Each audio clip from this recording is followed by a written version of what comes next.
Welcome to the Banker Lamp. Please enjoy the video. In this video, I will compare Notion versus Workflowy. Notion is a powerful, all-in-one workspace designed for notes, tasks, wikis, and databases, offering immense flexibility. Workflowy, on the other hand, is a minimalist outliner, focusing purely on hierarchical lists for quick capture and organization. The fundamental difference lies in their approach.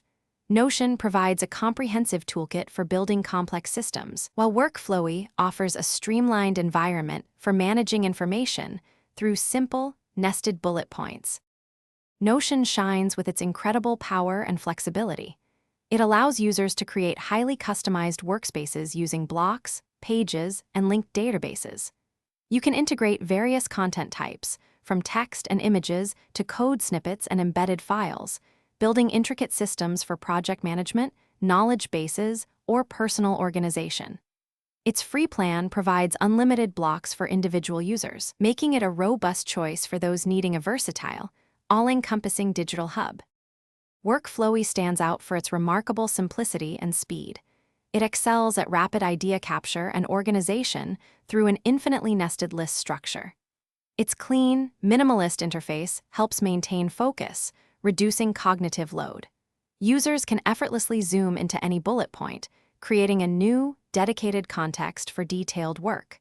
The free plan allows for up to 250 new items each month, making it ideal for those who value a straightforward, efficient outlining experience. Deciding between Notion and Workflowy depends on your specific needs. Choose Notion if you require a comprehensive, all-in-one workspace with advanced features, databases, and extensive customization for building complex systems. Opt for Workflowy if you prioritize speed, simplicity, and a pure outlining experience for quick notes and task management.